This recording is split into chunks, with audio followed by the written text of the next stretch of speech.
ശബരിമല നെയ് വിതരണത്തിലെ വൻ അഴിമതിയിൽ അടിയന്തര അന്വേഷണത്തിന് ഉത്തരവിട്ട് ദേവസ്വം മന്ത്രി കെ മുരളീധരൻ. അടിയന്തര റിപ്പോർട്ട് സമർപ്പിക്കാൻ ദേവസ്വം സെക്രട്ടറിക്ക് നിർദ്ദേശം. ദേവസ്വം ബോർഡ് ഉദ്യോഗസ്ഥർക്ക് വീഴ്ച പറ്റിയോ എന്ന് പരിശോധിക്കും. നെയ്യിന്റെ അളവും ഗുണനിലവാര പരിശോധന സംവിധാനങ്ങളും അന്വേഷിക്കും. വിവരങ്ങളുമായി അനിരു അശോകൻ ചേരുന്നു. അനിരു, ഈ നെയ്യ് വിതരണവുമായി ബന്ധപ്പെട്ട ഗുരുതര ആരോപണങ്ങളാണ്, ക്രമക്കേടുകളാണ് ഉയർന്നിട്ടുള്ളത്. ഇപ്പോൾ അതിലൊരു നടപടി ഉണ്ടായിരിക്കുന്നു. എന്തൊക്കെയാണ് വിവരങ്ങൾ?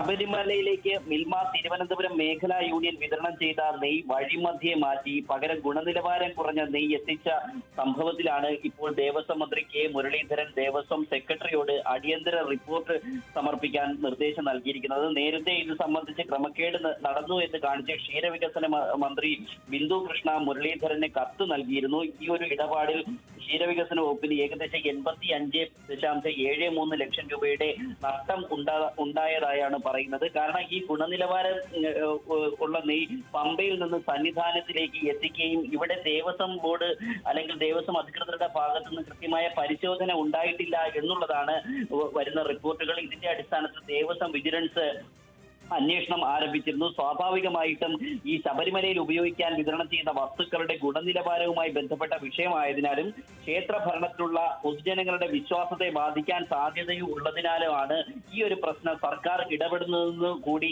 ആ കത്തിൽ സൂചിപ്പിച്ചിട്ടുണ്ട്. അതുകൊണ്ട് തന്നെ അടിയന്തരമായിട്ട് ശ്രദ്ധ പതിയേണ്ട ഒരു വിഷയമായതിനാലാണ് ദേവസ്വം സെക്രട്ടറിയോട് 5 കാര്യങ്ങളിൽ ദേവസ്വം മന്ത്രി ഒരു വിശദീകരണം ചോദിച്ചിരിക്കുന്നത്. പ്രധാനമായിട്ടും ഈ കാലയളവിൽ ശബരിമലയിലേക്ക് ഗുണനിലവാരമില്ലാത്തതായോ അല്ലെങ്കിൽ അനധികൃതമായോ നെയ് വിതരണം ചെയ്തിട്ടുണ്ടോ എന്നുള്ളതാണ് അദ്ദേഹം ആദ്യം ചോദിച്ചിരിക്കുന്നത്.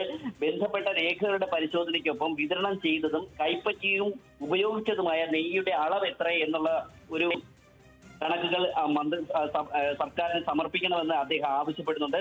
കൂടാതെ ശബരിമലയിലേക്ക് വിതരണം ചെയ്യുന്ന നെയ് സ്വീകരിക്കുന്നതിനായി തിരുവിതാംകൂർ ദേവസ്വം ബോർഡ് സ്വീകരിച്ചിട്ടുള്ള ഗുണനിലവാര പരിശോധനാ സംവിധാനങ്ങൾ എന്തൊക്കെയാണെന്ന് സർക്കാരിനെ അറിയിക്കണം. കൂടാതെ നെയ് സ്വീകരിക്കുന്നതിലോ അല്ലെങ്കിൽ പരിശോധിക്കുന്നതിലോ സൂക്ഷിക്കുന്നതിലോ ഉപയോഗിക്കുന്നതിലോ തിരുവിതാംകൂർ ദേവസ്വം ബോർഡിന്റെ പ്രധാനമായും ദേവസ്വം ബോർഡ് ഉദ്യോഗസ്ഥർക്ക് ഈ നെയ് വിതരണവുമായി ബന്ധപ്പെട്ട് ഏതെങ്കിലും തരത്തിലുള്ള വീഴ്ച സംഭവിച്ചോ എന്നുള്ളതാണ് ഇനി അന്വേഷിക്കുക.